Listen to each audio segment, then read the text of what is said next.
Probably the most important ones we're doing at the moment is introducing more choice for people who use the generic top-level domains. In other words, things like .com, .net, .biz, not the country code domains like .uk or whatever.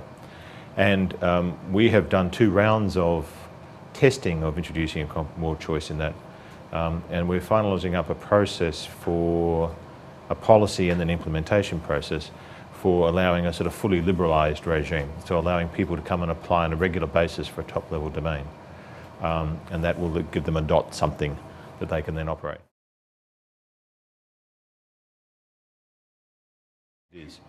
In the first round, I get estimates that we could receive anywhere between 200 and 4,000 applications. So that'll partly depend on a number of things, including the application fee that we need to set for processing costs. But the expectation is that the root server system can take some tens of thousands of extra TLDs. But the question will be, as much as anything, our ability to process these and have them run on a regular basis.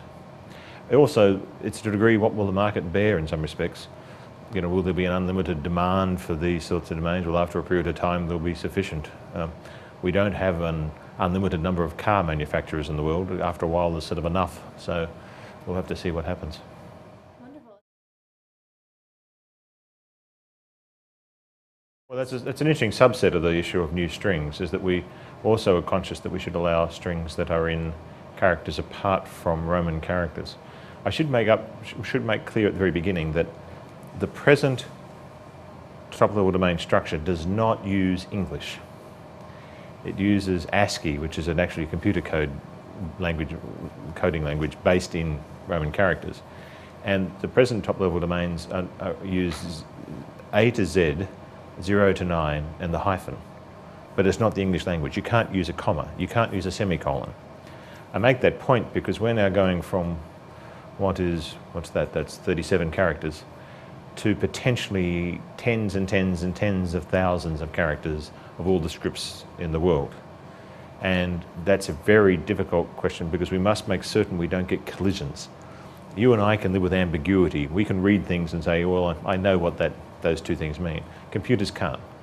And part of what we do is ensure that things resolved only one place to one computer.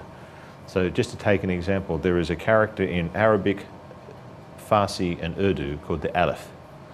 It means different things in the 3 languages, and we've got to be careful that we don't have collisions when people put in that character trying to make a string. So it's an example of some of the problems of implementation.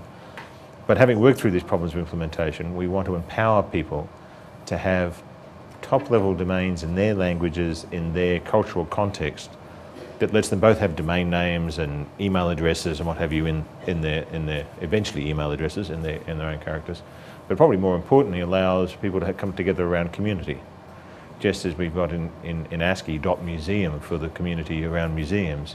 Then we may well have something in Hindi or in Tamil or in Bahasa Indonesian or that is actually in their own set of characters that actually helps them express their own community. Having said about it, Bahasa Indonesia, it actually uses Roman characters, but there's potentially, like Vietnamese, even if you use Roman characters, there's all the various cryptographic marks or the crypto marks you can use in the writing that's important. Yeah. Because you are talking about, the question is not the domain names. That's bad enough. The question is that there are applications and software written over the last 35 years on top of this that create the thing that people call the internet. And that's all written mostly in ASCII or in Roman characters. And the question is when they start seeing characters that are not this, even though we're doing the translation into Punycode, they start getting confused. And so that's all the testing that needs to take place. The analogy I give is that the internet's like a 15-story building and that the domain name system is like the columns inside the building. And they've presently been built in red brick. Now we're having to change them into multicoloured bricks. You've got to do that very slowly. You've got to make certain all the doors work, the windows work, the lifts are going to open. And so we're doing a slow process of test trials in the root zone, looking at all the feedback we're getting about applications and browsers, etc., sharing that back out with the community. But we expect to have both new TLDs, new top-level domains, and including in that IDN top-level domains, we expect that people will be able to start applying for those in the second half of 2008. How many people have been involved? How many hours have gone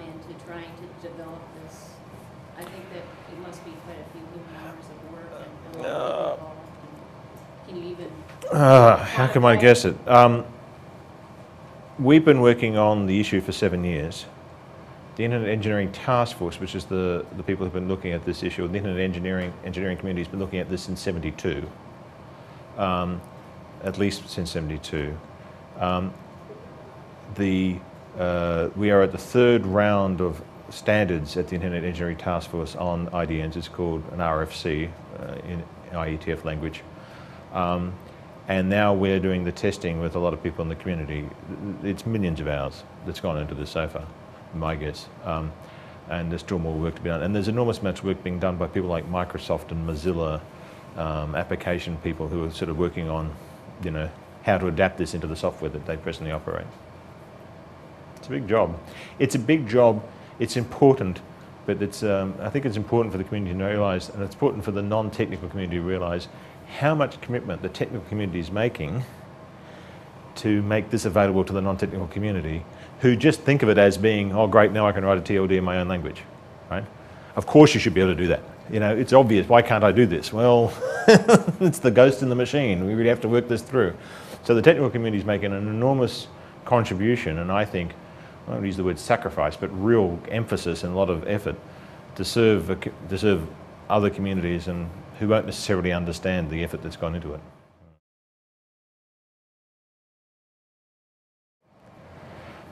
It won't be impossible, but the history of the internet has been a history of best efforts. It's been a history of saying, okay, look, if we're going to sit around and try to get absolutely every issue sorted out and be ideal, we won't have one. So let's do best efforts. But as John Clenson, who's been involved with this for a long period of time, and one of the great sort of founding figures in this space, said here in Rio a couple of days ago, you know, ever since 69, 70, 71, 72, in all of this work, people have realised that they are making trade-offs. And as we do a best efforts issue, we have to understand we're making trade-offs. So we're going to trade off one thing for the other. For instance, so we're going to trade off introductions of IDNs and speed towards implementation against people being able to express a TLD in their language, because we will have problems with certain characters will not be available to everybody because of this. Just like in Roman characters, we don't allow commas and semicolons because it confuses other parts of the coding. We will not allow the same character, the same squiggle, to occur for 5 or 6 different languages because it'll cause confusion in the process, unless, depends how the puny code deals with it. So it's we're going to make trade-offs. That's the only way you end up building out an internet like we have now. My main hope is very simple. Empowerment. This is the most fundamentally empowering, individual empowering technology humanity's seen. Potentially since fire, maybe electricity. I mean, it is just phenomenally how much it empowers individuals. So that's my great hope, and that'll expand. My great fear, that we'll fracture the single global interoperable internet, that we will do things, that people will get concerned with issues at the application layer, at the content layer, the debates about content, and we'll do something silly in breaking the core technical ways in which it works. We very strongly feel that the issues the internet's addressing and routing system are not the same issues of the content that's carried on that routing system. And if you were to think, you think about being in America and you open a newspaper and you think when people talk about the internet and internet things and net neutrality and all those sort of things, a lot of it's about content. It's about applications. And people think, the internet, isn't the internet great? Google, eBay, right? Well, as far as we're concerned, that's just stuff that floats on the top layer. There's many other layers of how to make this internet works. And so what we're very concerned, one of my concerns is that we don't break the way the rules work so that it is truly global and continues to be truly global.